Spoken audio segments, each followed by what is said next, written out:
Buenas tardes a todos. Gracias por participar, por sumarse a esta actividad. Mi nombre es Joana Bauer, soy directora de EMA y estoy muy contenta de poder generar estos espacios, de que podamos charlar, que podamos conversar respecto de estos temas que creo que son muy importantes para todos y que es sumamente, justamente importante saber cuáles son nuestros derechos, cuáles son nuestras obligaciones, para poder pararnos desde otro lugar y entender un poco todos los procesos que se van sucediendo después del diagnóstico. Así que la invito a Pau, que está ahí. Paula Barberá es abogada, es parte del equipo de EMA. Paula Barberá. Eso, Paula Barberá. Y bueno, nada, los dejo en las mejores manos. Para que les cuente. Ahí está, te puse un poquito de presión, Pau. Sí, no, gracias, Joy. La verdad que arranco así con todo, con toda la fama, ya que estamos en Facebook Live, arranco con toda la fama. Bueno, muchas gracias a todos por haberse conectado. Como le dijo Joana, yo soy abogada, formo parte del equipo del área legal de EMA. Así que bueno, vamos a tratar de poner un poquito en claro qué es esto de las normas que nos ayudan a proteger nuestros derechos y hacerlos valer. Voy a compartir pantalla y arranco con la explicación, que voy a tratar de ser lo más didáctica. Yo les propongo, si quieren, que podamos, hago la exposición y después, si tienen alguna duda, las charlamos al final de la charla, ¿sí? Bueno, la ley 26689 es una ley que viene a darnos una gran mano a muchas de las personas que tenemos un diagnóstico de una enfermedad poco frecuente. Es una ley que ya tiene 10 años de sanción desde el 29 de junio del 2011, y es una ley que lo que hace es darle una mayor protección a todos los pacientes. Nuestro derecho, todas las normas que componen nuestro derecho positivo, hablando en términos bien jurídicos, son sumamente amplias y sumamente abarcativas de un montón de situaciones en las que, tal vez por no conocerlos, y esto es algo que ya hemos charlado en otros encuentros que hemos tenido, tal vez por no conocerlos no los hacemos valer. Entonces es sumamente importante que a medida que vayan surgiendo las inquietudes, vayamos nos empapando de qué dicen esas normas que nos asisten y que nos garantizan un montón de cosas que tal vez no sabemos que lo tenemos. La ley, esperen que no puedo pasar la pantalla, a ver, ahí está. La ley de enfermedades poco frecuentes empieza su articulado definiendo lo que es una enfermedad poco frecuente. Para que una enfermedad sea denominada tal, tiene que tener muy poca existencia dentro de una población determinada, ¿sí? Es decir, tienen que ser pocas las personas que se encuentren afectadas con este diagnóstico. ¿Qué quiere decir esto? Que no es algo que sea común, que no es algo que sea igual en distintas regiones, sino que depende puntualmente de las situaciones que se dan dentro de una población y qué cantidad de gente padece ese diagnóstico. Aproximadamente hay 8.000 patologías definidas como enfermedades poco frecuentes, y puede existir que en algunos países sea denominada tal y en otros no.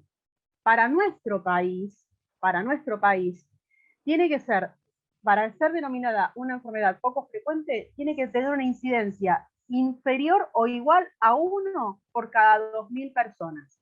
Es decir, tiene que ser muy, muy rara para que haya en una cantidad tamaña de 2.000 personas, uno menos que uno. Y no tiene tanto que ver por la complejidad propia de la patología, sino por la cantidad de personas que la padecen. ¿Sí? Esto quiere decir que, como decía antes, en algunos lugares la incidencia, al ser superior, pueda no ser tomada como una enfermedad poco frecuente, y en otros lados sí. En nuestro país hay aproximadamente esa cantidad de patologías reconocidas como poco frecuentes. Esta ley lo que nos viene a traer es a garantizarnos o a reforzar derechos que nosotros ya teníamos en leyes anteriores.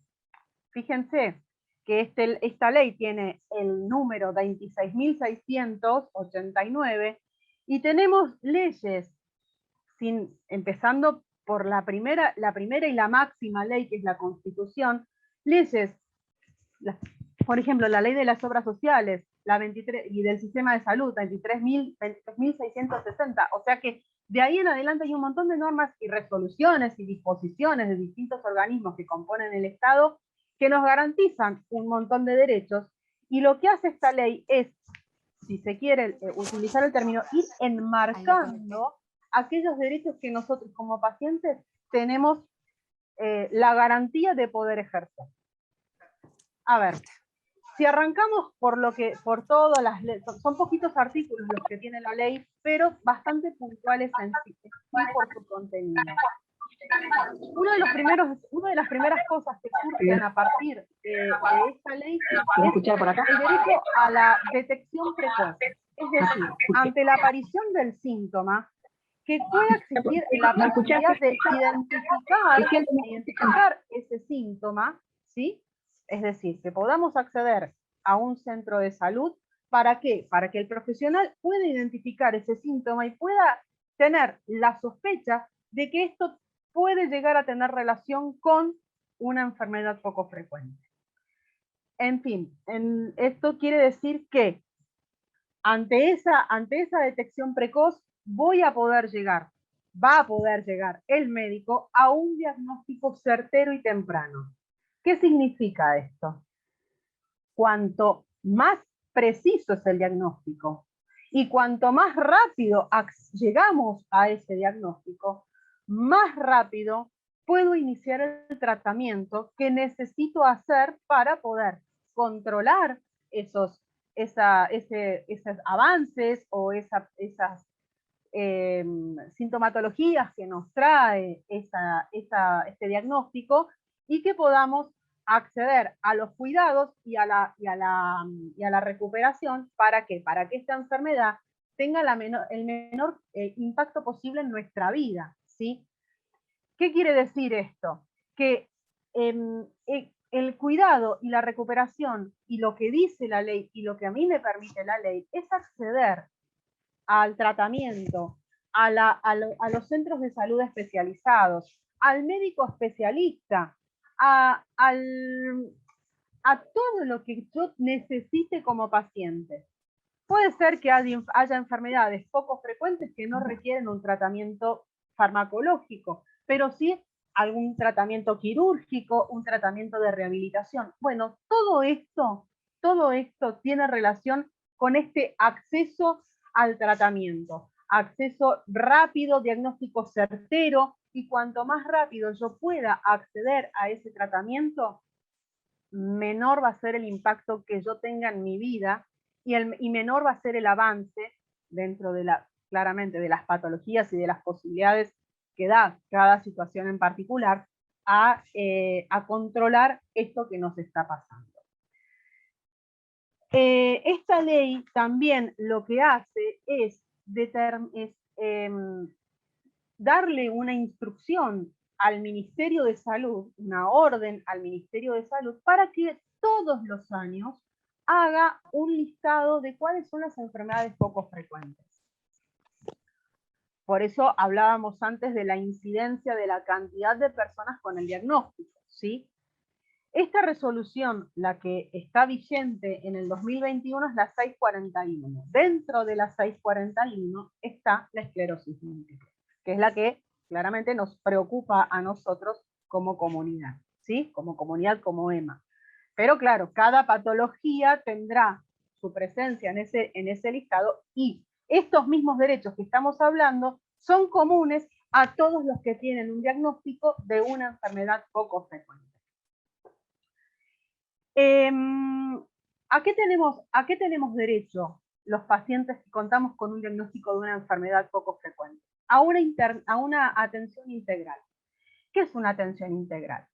Una atención integral es aquella que a mí me permite atender todas y absolutamente todas las necesidades que yo tenga como paciente.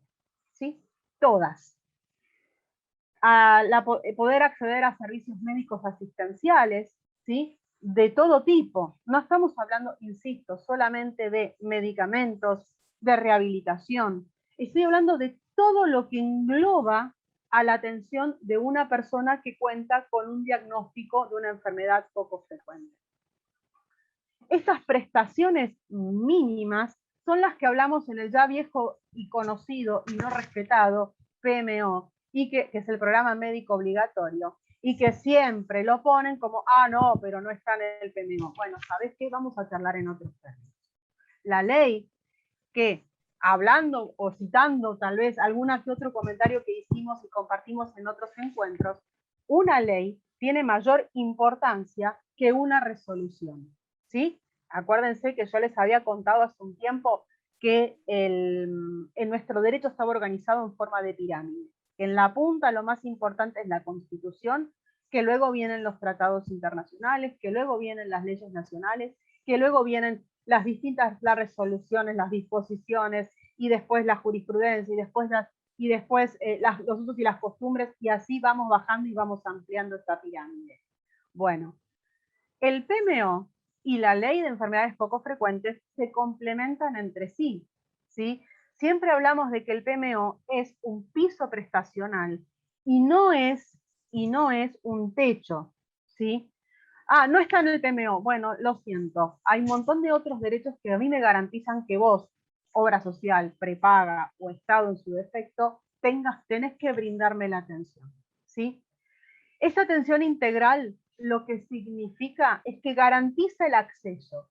Es decir, nadie, absolutamente nadie, que cuente con un diagnóstico de una enfermedad poco frecuente, puede negársele el derecho a nada, a absolutamente nada. Yo, Paula, tengo un diagnóstico de una enfermedad poco frecuente, tengo derecho a que se me realicen todos los estudios clínicos que requieran la patología que padezco, sean de baja, mediana o alta complejidad. Tengo derecho a que se me realicen todos y se me brinden todos y absolutamente todos los tratamientos medicamentosos que requiera mi patología, ¿sí? Tengo derecho a realizar todos y cada uno de todos los ejercicios o las tareas o las, no me sale la palabra, pero toda la rehabilitación que signifique, que importe para mí tener una mejor calidad de vida.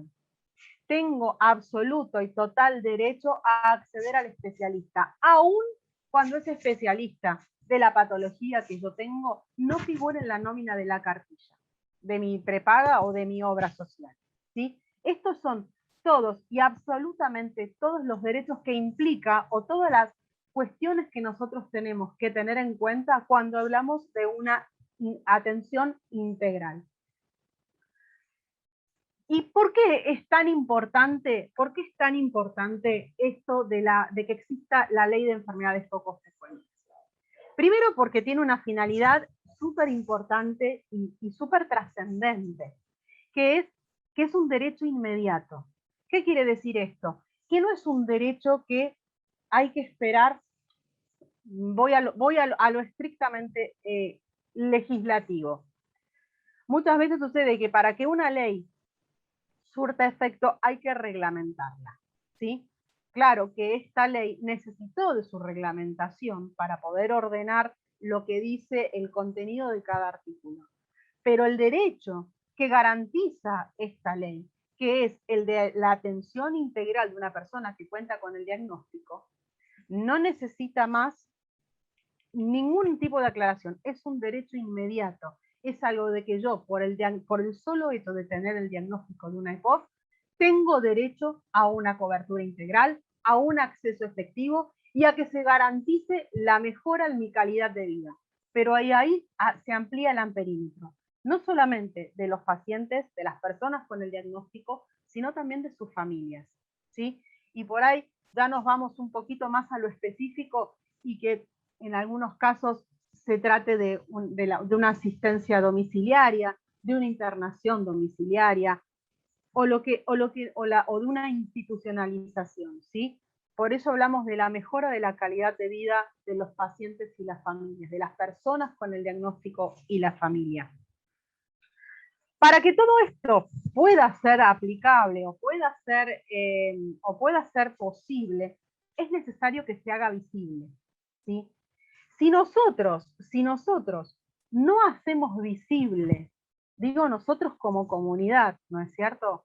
Si nosotros no hacemos visible esta situación en la que se encuentran inmersos las personas que cuentan con un diagnóstico de este tipo, y no hacemos visibles las necesidades que tienen estas personas, difícilmente quienes tienen la obligación de brindarnos esta atención integral no se van a dar por enterados. Y claro que para el sistema nacional de salud, sea por obras sociales, sea por prepagas, o sea, nacional o público, en el caso de los hospitales públicos, el nacional en el caso de las obras sociales y el privado en el caso de las prepagas, claro, no sé, a mí no me lo dicen, yo no sé.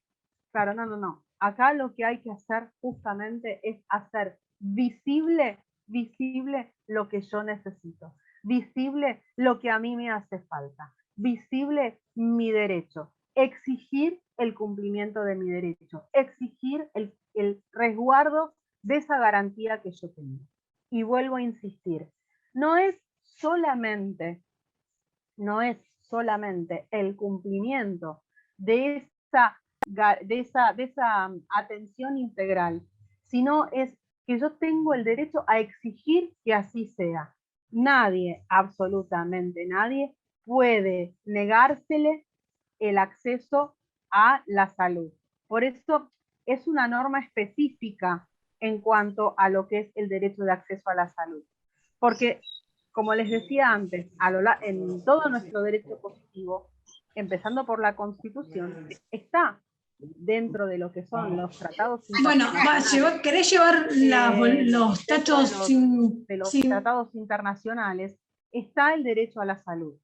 Pero en este caso está específicamente garantizado que para personas con determinado diagnóstico no hay discusión posible si está en el PMO, si no está en el PMO, no. Yo tengo derecho a acceder a la salud.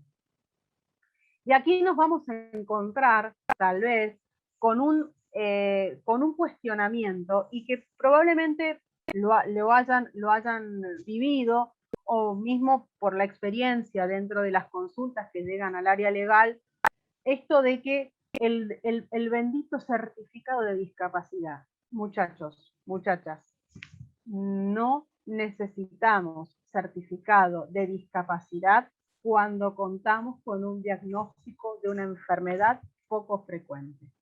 ¿Por qué? Porque no todas las enfermedades poco frecuentes traen de la mano una discapacidad. No todas las enfermedades poco frecuentes son discapacitantes. Y aún si así lo fueran, muchas veces sucede que vamos a la junta médica con todos los papelitos completados por nuestro médico y consideran que el nivel de discapacidad a la vista de la junta médica es insuficiente como para otorgarnos un certificado. Y eso muchas veces, porque no conocemos acabadamente las normas que nos protegen, nos venimos con la respuesta de la obra social o la prepaga, no tenés el CUT, no te voy a brindar cobertura. Y nos quedamos en el molde. No. Todas las personas, y voy a ser bien de maestrita de jardín de infantes, todas las personas que tengan un diagnóstico de enfermedad poco frecuente tienen derecho a una atención integral. ¿Que pueden convivir en la ley de discapacidad con la ley de enfermedades poco frecuentes? Sí, sí, como dicen los chicos. Sí. Pero pueden estar escindidas la una de la otra. Pueden trabajar en forma conjunta y pueden ser exigidas de otra manera. Muchos pacientes, en el caso puntual de la esclerosis múltiple, no cuentan con certificado de discapacidad y acceden al tratamiento de medicamentos, al tratamiento de rehabilitación y de aquellas necesidades que tengan como personas con este diagnóstico. ¿Sí? Vuelvo otra vez a este juego de las enfermedades poco frecuentes y las discapacidades. A veces se suele confundir POF, enfermedades poco frecuentes, con específicamente medicación. Y ahí entran las medicaciones de alto costo, las medicaciones que se las conocen como huérfanas. ¿Por qué? Porque hay tanto poco paciente que muchas veces los laboratorios dicen, bueno, pero esto me resulta muy caro. Entonces, bueno, se encuentran con esa situación y ahí deviene todo el juego en el que nos encontramos muchas veces con el impedimento de acceder al tratamiento. Esa ley también es importante. ¿Por qué? Porque nos permite, porque llamó o generó la inquietud y la necesidad de la creación de un programa nacional de enfermedades poco frecuentes. Este programa nacional de enfermedades poco frecuentes lo que hace es incluir a aquellas personas que están excluidas del sistema, aquellas personas que no cuentan con una obra social, ¿sí? Obviamente, y acá viene lo que yo les decía antes acerca de la reglamentación, el programa nacional hoy por hoy está medio complicado de ponerlo en marcha. ¿Debería estar reglamentado? Sí. ¿Debería estar funcionando? Sí. Pero bueno, lamentablemente sucede que no está siendo aplicable en este momento. ¿Qué es lo que querría significar este programa nacional de enfermedades poco frecuentes? Que todas las personas puedan tener acceso e igualdad de condiciones para un tratamiento médico, medicamentoso, de consulta con especialistas, de rehabilitación. Entonces, esto es sumamente importante para tenerlo en cuenta en el caso de que nos encontremos sin atención médica. Tenemos derecho a reclamar la funcionalidad de este programa nacional. Tenemos derecho de hacer visible esta necesidad de contar con un programa nacional cuando nos encontremos fuera del sistema y que nuestra salud requiera una atención integral para poder mejorar nuestra calidad de vida, hacer posible este derecho inmediato y que toda la situación que conlleve contar con este diagnóstico y las necesidades que ello genere en nuestra vida puedan ser atendidas y no olvidadas y que queden tiradas en un rincón y fuera de toda posibilidad de una igualdad de derechos, que es en definitiva lo que garantiza nuestra Constitución. Nosotros como profesionales, y ahí yo ya hablo y englobando a todos los profesionales con los que podríamos tener, con los que ustedes como comunidad, como todos como comunidad, como pacientes, podríamos, o personas con diagnóstico, podríamos acceder. Bueno, todos los profesionales a lo que tenemos que apuntar es empoderar a nuestros pacientes, a nuestras personas diagnosticadas, ¿sí? ¿Para qué? Para que estos pacientes tengan una claridad de las normas que los protegen, que les garantizan el acceso a la salud, que les garantizan el acceso a su tratamiento. Saber que en la especificidad no hace falta el detalle específico o la nominación, algo que sea nominativo, porque de hecho está, de que, bueno, si tiene no sé, NF, si tienes esclerosis múltiple, y podría nombrar un montón de enfermedades poco frecuentes.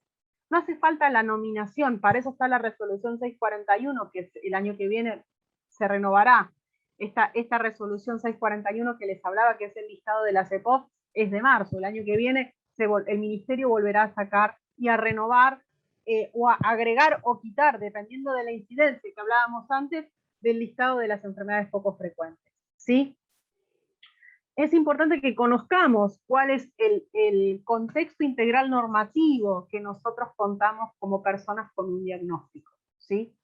Es importante que sepamos también, que nosotros los profesionales podamos asesorarlos y brindarles las herramientas para que sepan cuáles son los procedimientos que hay que seguir para poder obtener esa atención integral, ¿sí? Podamos orientar ante quién presentar ese reclamo, cómo presentarlo, debiendo, si se quiere, justificando por qué lo presento yo, cuál es mi legitimación. Por ejemplo, hablando, si soy yo el afiliado que lo presento y lo puedo hacer yo por mis propios medios, bueno, yo soy el afiliado, documento, el DNI, la credencial, la factura en el caso de una prepaga, el recibo de sueldo en el caso de una obra social. Si estoy representando a un familiar, bueno, ¿cómo acredito esa relación con ese familiar? En algunos casos la partida de matrimonio, la libreta de matrimonio, la partida de nacimiento. ¿Cuándo presentarlo? O sea, no hay, siempre hablamos de cuánto tengo que esperar. A ver, los tiempos burocráticos y los tiempos de estas personas jurídicas que integran el sistema de salud, ¿sí? No son los tiempos de las personas con diagnóstico. Entonces, el cuándo es mi tiempo, y yo, obviamente hay que ser prudente, no, si yo presento un reclamo hoy, mañana no puedo ir a atenderle fuego el mostrador al de la obra social, claramente que no, pero siempre hay un tiempo prudencial en cuanto que, bueno, no te puedo esperar 2 meses, porque yo no tengo 2 meses, porque mi vida merece ser mejor, merece tener una mejor calidad, y yo no puedo esperar tus tiempos. Y el dónde es fundamental, por ejemplo, en una obra social, en la delegación cercana a mi domicilio o en la casa central, en la prepaga lo mismo, en la sucursal cercana a mi domicilio o en la casa central, en la superintendencia de servicios de salud, y por sobre todas las cosas, que todo esto esté englobado, y más allá de todo, y ahí yo les doy la derecha a todos. Es muy importante que lo hagamos siempre con todo el resguardo y cumpliendo todos los pasitos. ¿Por qué? Porque más allá de que sean burocráticos, más allá de que sea aburrido, de que sea tedioso, de que nos enoje, nosotros como personas con diagnóstico tenemos la obligación de cumplir determinados requerimientos para poder exigir nuestro derecho. Y aquí viene la parte de la responsabilidad de los profesionales que acompañamos a las personas con un diagnóstico de una enfermedad poco frecuente. ¿Por qué? Porque tenemos que ser responsables con lo que digamos. Cuando no estamos seguros de lo que estamos diciendo, bueno, averiguar, consultar, trabajar en equipo.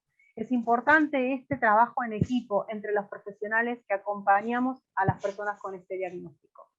Es importante el consejo, es importante la orientación, es importante que no se sientan solos y que pueden recurrir, y que en esta lucha sin cuartel, porque muchas veces se transforma en esto, en que genera un desgano, un cansancio, saber que siempre hay un grupo de profesionales, un equipo interdisciplinario que les permita transitar este camino burocrático que muchas veces puede llegar a terminar en un proceso judicial, pero que si podemos evitarlo sería lo ideal. Para que esta ley se cumpla, hay que exigirla. Si nosotros conocemos cuáles son los derechos que nos otorga esta ley, cuáles son los derechos que tenemos como personas con diagnóstico, es mucho más sencillo. Y una última cosa antes de continuar. Muchas veces sucede que estas leyes nacionales no son recibidas o adheridas por distintas provincias. En el caso de la ley de enfermedades poco frecuentes, hay 7 provincias que no la han adherido. Y esto no quiere decir que por el lugar en el que nosotros hayamos nacido o estemos viviendo, tengamos un derecho menor o inferior al que vive del otro lado de la General Paz, por ejemplo. ¿Sí? Todos, por nuestra Constitución Nacional, tenemos el derecho a la igualdad. Y todos tenemos derecho a acceder a una atención integral de nuestra salud. Empecemos, como les decía antes, por la Constitución Nacional. Nadie puede tener un mejor derecho que otro. Por ejemplo, las obras sociales municipales que dicen, no, pero yo, no. A mí hay una ley nacional y hay una Constitución Nacional que permite que yo tenga derecho a acceder a una atención integral, no importa cuál sea la necesidad que yo tenga como paciente, sino que tengo la necesidad y punto. No hay plan B. Yo tengo derecho a que mi vida tenga una mejor calidad y que eso sea respetado, porque de eso se trata esta ley. Muchas gracias.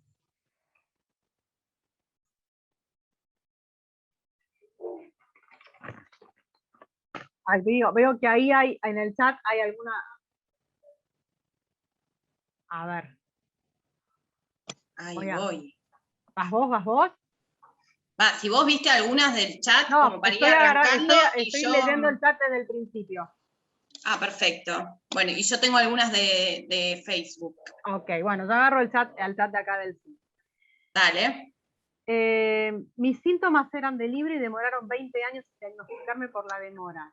Que tenían que derivarme a un especialista en la obra social y en hacerme la orden de la RM. ¿Cómo lo logro?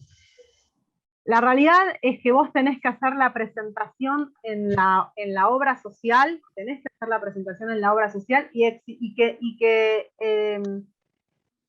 siempre sugerimos, cuando se ponen así medio complicados, cuando hacemos las presentaciones, a presentarlo con una nota en la que nos amparemos en la 26689, manifestando que es una enfermedad poco frecuente y que en virtud de ello te tienen que brindar cobertura integral.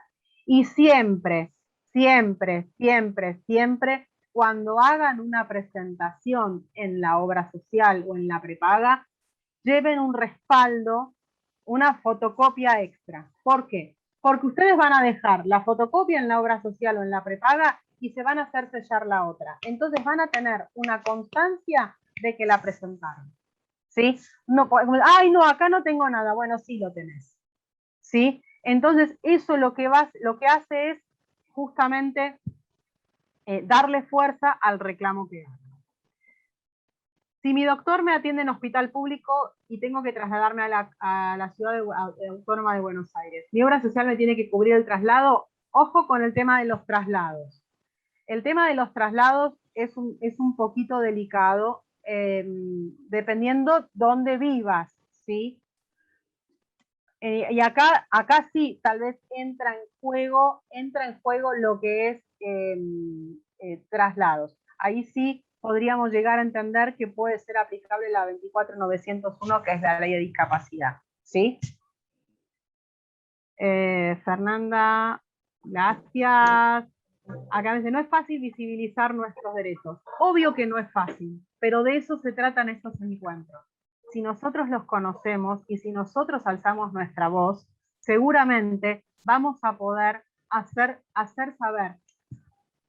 ¿A qué apunto yo? Si tenemos un montón de leyes que nos garantizan un montón de derechos, lo importante acá es hacerlos valer y conocerlos. Y por eso hablaba yo antes de lo que es el empoderamiento del paciente, de lo que es hacerlo, hacerlo valiente, hacerlo fuerte, ¿sí? Y hacerlo, voy a decir un término poco feliz, peleador, ¿sí? Que confronte al sistema diciéndole, yo tengo derecho a esto. Esto a mí me lo dice la norma. Y yo, como paciente, no voy a dejar que vos, porque estás en una situación más ventajosa, no me garantices a mí lo que a mí me corresponde. Entonces, nosotros como agrupación, como profesionales que los acompañamos como comunidad de pacientes, en este caso, con un diagnóstico de esclerosis múltiple, comunidad de personas con un diagnóstico de esclerosis múltiple, nosotros tenemos esta misión, que ustedes sepan cuáles son los derechos que tienen y que los hagan valer. No sirve de nada que yo me guarde el número de norma y les diga, bueno, sí, bueno, no. Yo quiero que ustedes entiendan y sepan que pueden discutir y pelear por ese derecho.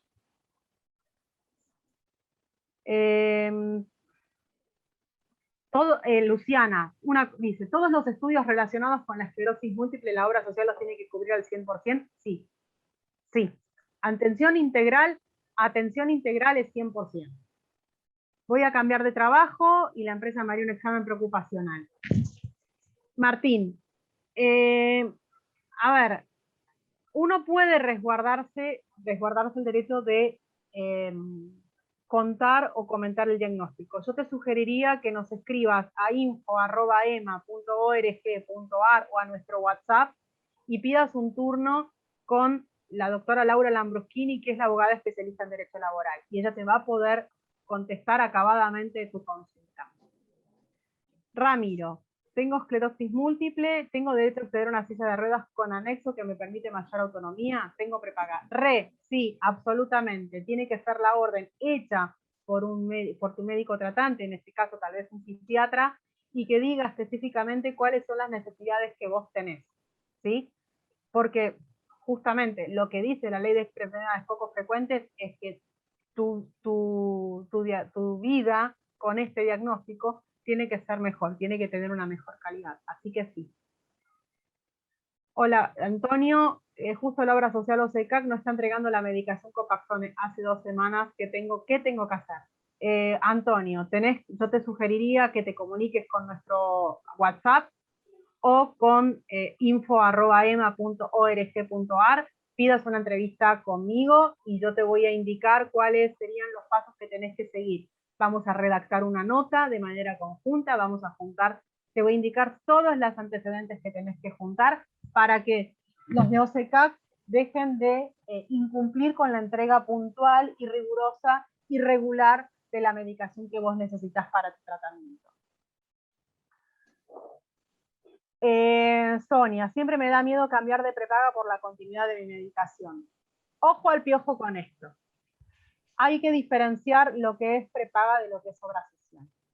Una cosa es la obra social que nos viene por defecto cuando tenemos una relación laboral y otra muy distinta es la prepaga que yo contrato libremente cuando decido afiliarme a OSDE o decido afiliarme a Swiss Medical o decido afiliarme a Galeno. Son dos cosas distintas. Cuando nosotros estamos afiliados a una obra social es por nuestra relación de dependencia o lo es por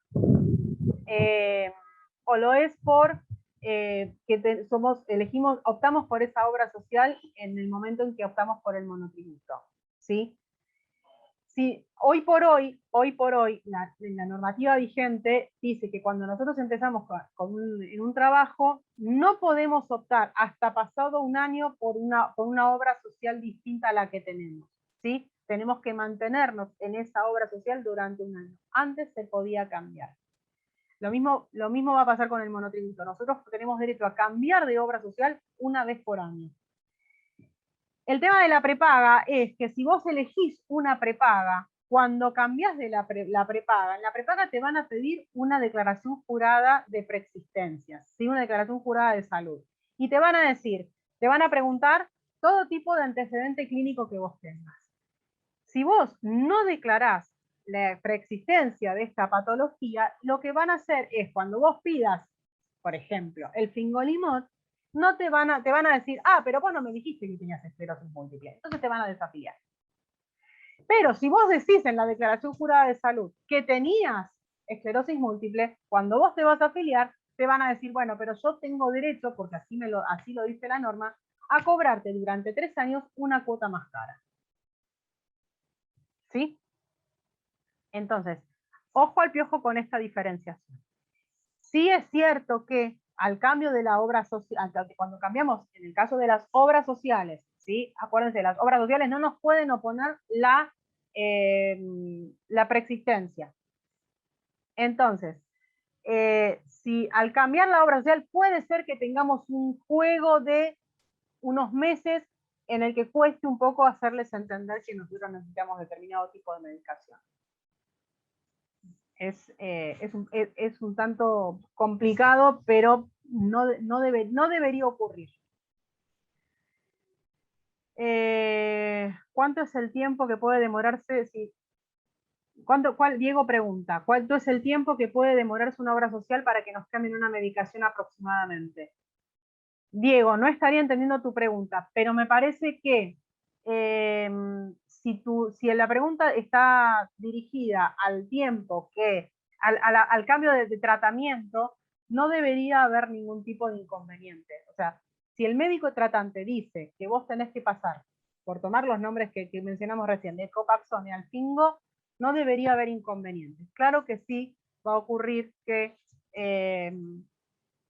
muestren algún tipo algún tipo de impedimento y demás. Bueno, ahí sugiero info@ema.org.ar o al celu que aparece en de WhatsApp, que aparece en nuestra página. Pidan un turno, hablan con Maru, piden un turno y charlamos puntualmente el caso en particular. Pero no hay o sea, a ver, es lo que yo decía antes, el tiempo de la burocracia de la obra social no es el tiempo de la persona con el diagnóstico. Entonces, nosotros habitualmente decimos 10 días corridos, no hábiles, ¿sí? Entonces, ahí ya empezamos a marcar presión.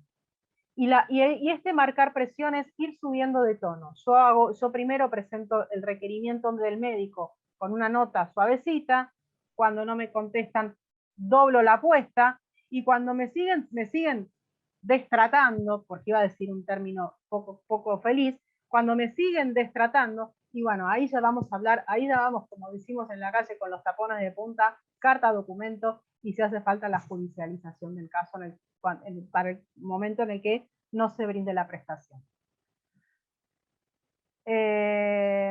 Dicen, nosotros los conocemos, supongo que entiendo, se refiere a los derechos, pero no nos dan bolilla. ¿Cómo hacemos para hacerlos valer? Yo me planto en la obra social y me peleo, mando notas y protesto, no me llevan el apunte, discuto y peleo, no me descompenso y no logro nada. A ver, cuando ya vos desde tu lugar como persona con el diagnóstico no lográs esto y te siguen sin brindar los tratamientos que te indican tu médico tratante, directamente lo que tenés que hacer es consultar con un profesional del derecho y hacer visible el reclamo desde la judicialización, ¿sí? Porque muchas veces, por más de que nos encadenemos al mostrador de la obra social, muchas veces eso forma parte de la cotidianeidad de ellos, como que no les importa, pero ya cuando hablamos en términos legales y ya cuando se judicializa el asunto, tal vez se porten un poco más obedientes. Acá me preguntan, y respecto al tratamiento, supongo que debe ser. El aporte, desaparece el aporte como que hizo la pregunta, si podés aclararme la pregunta mejor. Al trato, a cómo te tratan, me parece que se refiere. A los maltratos que hay en general cuando vas a entregar los papeles, bueno, de vuelta. Ahí es, hay uno de mis libros preferidos, se llama La sombra del viento, desde Carlos Ruiz Zafón, y uno de los personajes recomendaba comerse un zugo de limón. Hay que comerse zugos de limón y no darle bolilla y no darle entidad al maltrato que les den las obras sociales. Te hago una pregunta, Pau. ¿No se puede denunciar en la Superintendencia de Servicios de Salud los malos tratos de las obras sociales? Se puede denunciar en la superintendencia. La verdad es que la superintendencia tal vez va a darle mayor preponderancia a los reclamos por los incumplimientos propiamente dichos de las obras sociales, más que al destrato de parte del personal que recibe los papeles en la mesa de entrada. ¿Se puede hacer la denuncia? Sí. Pero yo creo que es más sano y más provechoso para nosotros saber que por más de que vos me maltrates y me destrates y no me des bolilla, yo puedo acceder a reclamar judicialmente esto que vos no me estás queriendo dar.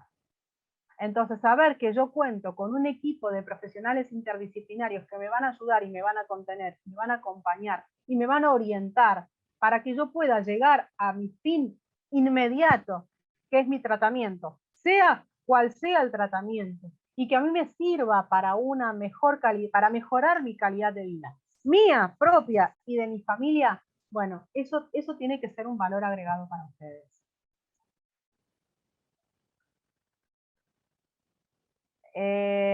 Caro, yo tengo prepaga y mi neuróloga no entra en la cartilla médica. Tengo que abonar la consulta particular cada vez que voy. ¿Mi prepaga debería reconocer la consulta? Acá nos metemos en un caminito un poco complicado.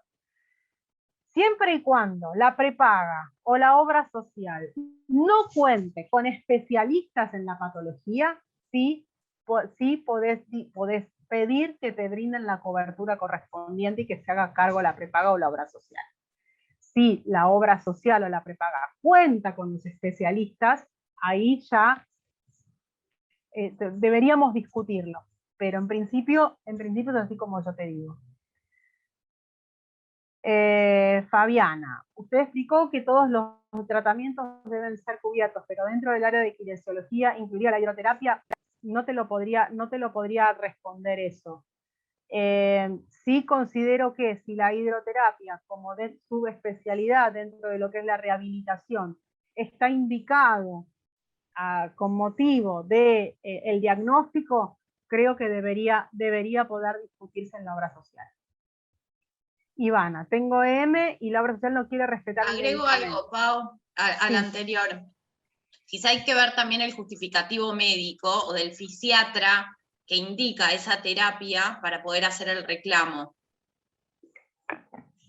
Sí, siempre es fundamental el justificativo médico. Muchas veces nos pasa, y esto creo que va a tener relación con la pregunta de Ivana. Es muy importante la pata médica acá, y por eso yo hablaba de un trabajo en equipo, de un trabajo interdisciplinario entre todos los profesionales, que estamos acá a disposición de las personas con este diagnóstico. ¿Por qué? Porque, por ejemplo, me está contando Ivana que le cambian la marca de la medicación. Si nosotros tenemos la pata médica y el médico defiende su receta y sostiene que es importante el respeto de su receta, más allá de lo frustrante que dice Ivana que es, si el médico lo defiende, la obra social o la prepaga va a tener que respetar esa receta. Si por las buenas no lo respeta, por las buenas es la notita suave, la notita subida de tono, la carta documento, y bueno, la reunión es en tribunales. Pero es un caso muy particular y me parece que amerita un análisis puntual de cada situación, ¿sí? Pero la mayoría de los fallos jurisprudenciales los fallos jurisprudenciales son aquellas resoluciones, aquellas sentencias que van largando los jueces. Dicen que hay que respetar la receta del médico. La ley 25649, que es la ley de medicamentos genéricos, dice en el artículo 2 que el médico puede recetar la marca comercial, ¿sí? Y la reglamentación de ese artículo dice específicamente que el que puede elegir la marca es el paciente. No se la puede imponer nadie más, ¿sí? A consejo del farmacéutico. Fabiana me pregunta, ¿considera que durante el 2022 habrá algún cambio de la legislación de las enfermedades poco frecuentes o en el CUT? No te lo sabría decir. Segura, hay que ver qué es cuál es la incidencia que hace el Ministerio de Salud y el análisis que hace el Ministerio de Salud de la existencia de las enfermedades poco frecuentes para modificar, agregar o quitar enfermedades del listado. Y con relación al CUT, ya me meto en una cuestión del área social, que cualquier consulta que quisieras hacer, nosotros contamos en nuestro equipo con una trabajadora social que tal vez pueda contestarte. Y de hecho hubo una charla hace relativamente poco acerca del CUT, así que lo podés buscar en nuestra página o en nuestro canal de YouTube, que lo vas a encontrar. Así que Sí, te recomiendo. Y el 2 de noviembre tenemos una charla sobre certificado único de discapacidad, así que estén atentos, así se anotan a la charla si hay dudas respecto de ese tema. Listo. Y de nada, Diego. Y Laporte dice, malos tratos médicos, malos tratos de los médicos.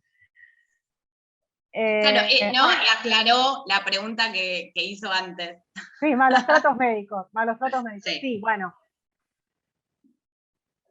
No puedo decirte nada al respecto. Y acá Rubén me dice, por favor repita el nombre del libro que le gusta tanto. Se llama La sombra del viento, de Carlos Ruiz Zafón. Se los recomiendo. Es un libro que se van a entretener mucho y van a hacerse fanáticos de los jugos de limón. En caso de jubilarme, ¿hay algún marco legal que me permita mantener la prepaga sin cambios o me dan de baja? Esto lo tenés, vuelvo otra vez. Esto por ahí, nosotros dentro del área legal tenemos una especialista en derecho previsional.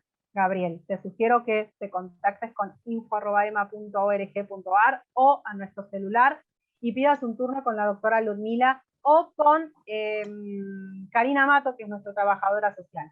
Pero la prepaga no tiene nada que ver con lo que es la jubilación. Es decir, si vos estás trabajando en relación de dependencia y te jubilás, cuando tenés el haber jubilatorio vas a pasar a PAMI. Si vos tenés prepaga, vos podés seguir pagando tu prepaga y no tiene nada que ver tu estado de pasar de activo a pasivo, ¿sí? Ahora, con el tema, si vos tenés obra social, ahí yo te sugeriría que hagas la consulta con los que están más empapados en el tema, que son la licenciada Karina Mato, en su defecto la abogada especialista en Ludmila González, que es la especialista en derecho previsional. Repito, ¿qué? Sumo algunas preguntas del chat del Facebook, ¿sí? Dale. Una de las preguntas tiene que ver con ¿cuál sería la sanción que tiene una obra social por no cumplir las leyes que existen? Ahí tenemos dos caminos. El camino de la Superintendencia de Servicios de Salud, en la cual es el organismo que los controla y que les va a tirar de las orejas. Y por otro lado, cuando hay un franco incumplimiento y la urgente necesidad de afrontar el tratamiento, sea cual fuere, en el caso de una judicialización, a través de la judicialización de ese problema frente al que se encuentra la persona con el diagnóstico, va a tener también una sanción. Pero chicos, lo cierto es que es necesario ir reclamando, porque cuanto más ruido hagamos, en algún momento las obras sociales van a decir, bueno, che, pará, controlemos esto, estamos portándonos demasiado mal, empecemos a acomodar un poco los melones en el carro. Bien, y me parece que esta ya se respondió de alguna manera. En caso de cambiar de trabajo y por ende obra social, si puede negarse a aceptar por antecedentes del diagnóstico. Las obras sociales no pueden negarse a afiliar a una persona. Vuelvo a marcar la diferencia y hago mucho hincapié en esto. Una cosa es la obra social, otra cosa es la prepaga. La prepaga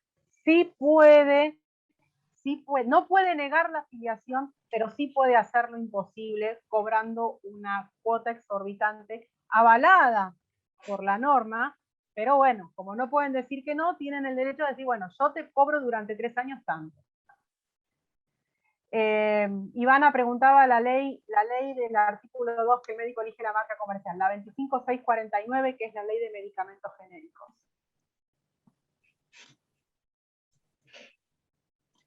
Ahí le escribí en el chat.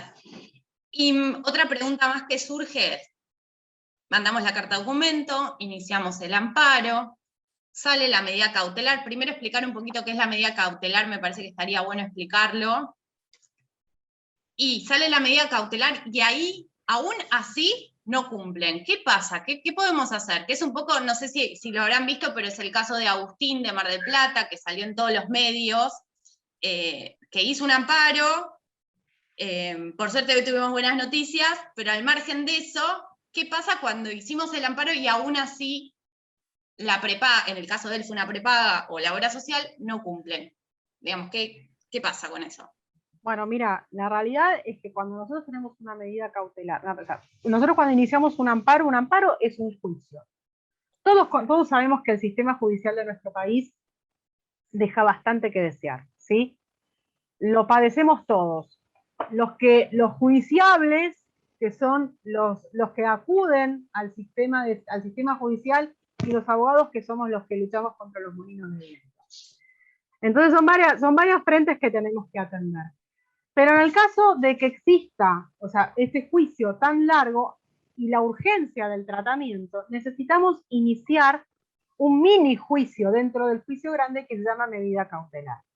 Este proceso debería ser más corto de lo largo que es el otro, hasta obtener una sentencia irrevocable y absoluta que diga que la obra social tiene que cubrir ese tratamiento. Este pequeño juicio, esta medida cautelar, lo que hace es garantizarle a la persona el tratamiento interín de que llegamos al final del camino. Si esa medida cautelar no se cumple, nosotros, los abogados, podemos exigir determinadas medidas procesales dentro del expediente.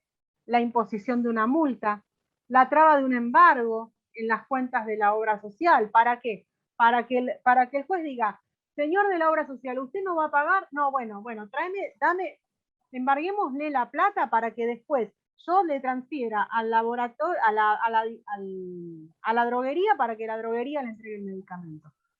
Esto es, abrí el código procesal, el manual, y les estoy leyendo lo que dice. O sea, esto es como cuando yo salí de la facultad, con todos los libritos leídos, pero en la práctica hay que aplicarlo. Y eso se hace bastante complejo.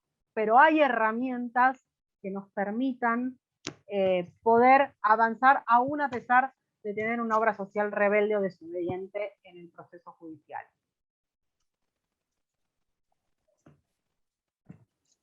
Yo por lo pronto no tengo más, no sé si hay Yo alguna más. tengo acá una pregunta que hacen: judicialicé con EMA hace rato, no logré nada tampoco, varios temas. Mi médico no es de la obra social. Centro de Arte, CECET, por favor, comunícate conmigo de manera personal, mandá un WhatsApp y pedí una entrevista conmigo para que lo charlemos de manera personal. ¿Sí? ¿Puede ser?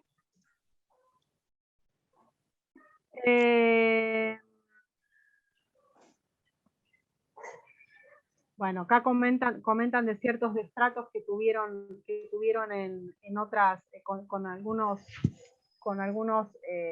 médicos. El derecho a que los traten bien es un derecho que está en la ley de los derechos del paciente, ¿sí? En la 26.529. Chicos, esto es fundamental que lo sepan. Yo tengo derecho a un trato digno, ¿sí? A mí no me importa si el médico, la médica o quien fuere que me atienda tuvo un día para atrás, le chocaron el auto o un pajarito le hizo caca en la mochila. No me interesa. Yo como paciente tengo derecho a un trato digno, a que se me expliquen las cosas, aun cuando me tengan que explicar las cosas como si fuera un niño de salita de 5. Ese es mi derecho como paciente. Y ya estoy. No tengo más preguntas. No sé si hay algo más, chicos, algo más que quieran preguntar, aprovecharla a la doc. Yo tomo agua mientras. Bueno, si no hay preguntas, como dijo Paula, se pueden contactar con nosotros, si surgen después, si después se quedan pensando o vuelven a escuchar la charla y quieren preguntar algo, nos pueden mandar mail a info@ema.org.ar o nos mandan un mensajito al WhatsApp. Ahí yo anoté, el número de WhatsApp es 2251 4789. Lo anoté en el chat, pero por si quieren tenerlo ahí a mano. Y bueno, estamos a disposición. Hay consultas que son muy específicas y que está bueno entender todo lo que pasa alrededor y qué es lo que se necesita. También tiene que ver con las especialidades de salud, de previsional, de laboral. Por suerte contamos con un equipo bastante completo, diría, y que van a poder acompañar e informar. A veces lo que necesitamos es informar para poder decidir, para poder elegir qué es lo que queremos hacer. Así que muchas, muchas gracias, Pau. Y Gracias muchas a vos, gracias Zoe, a por este todos. espacio. Gracias a todos por sumarse, y estamos acá, estamos a disposición. Había algunos comentarios, algo más, y ya los libero, respecto de consultas de otras partes del país. Nosotros, a veces desde la asociación, si bien es verdad que estamos en Buenos Aires, tratamos de orientar, de dar información, a veces ayudamos en algunos pasos previos donde no es necesario, ¿no?, que ya haya una acción específica legal en la zona, sino la previa de poder acompañar esta nota que decía Paula, la carta documento, de repente, que con eso muchas veces ya funciona o destraba lo que está trabado.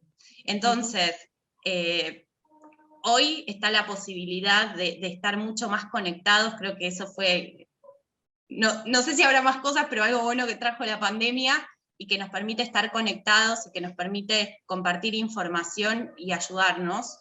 Entonces, nada, no descartemos por una cuestión de distancias o no estar en la misma zona, también podemos ayudar y orientar. Así que bueno, muchas, muchas gracias a todos. Gracias, Pau, de vuelta. Gracias a vos por la oportunidad. Y les mando La un beso verdad que grandote. es muy importante este espacio para empoderarnos. Si nosotros vamos de a poquito, sabiendo cuáles son nuestros derechos, cada vez le vamos a dificultar más las cosas a los que no quieran respetarlos. Entonces, conozcamos nuestros derechos para saber cuáles son nuestras obligaciones y cuál es el mejor camino para hacerlos valer. Cuentan con todos nosotros. Nosotros somos un equipazo que está acá para acompañarlos. Y por eso, en una de las diapositivas, ¿no?, o filminas, para usar un término moderno, es nuestra misión. Nuestra misión como profesionales es acompañarlos, contenerlos y caminar con ustedes de la mano. Así es que gracias por haber concurrido a esta reunión. Gracias a todos. Beso enorme, y aquí estamos.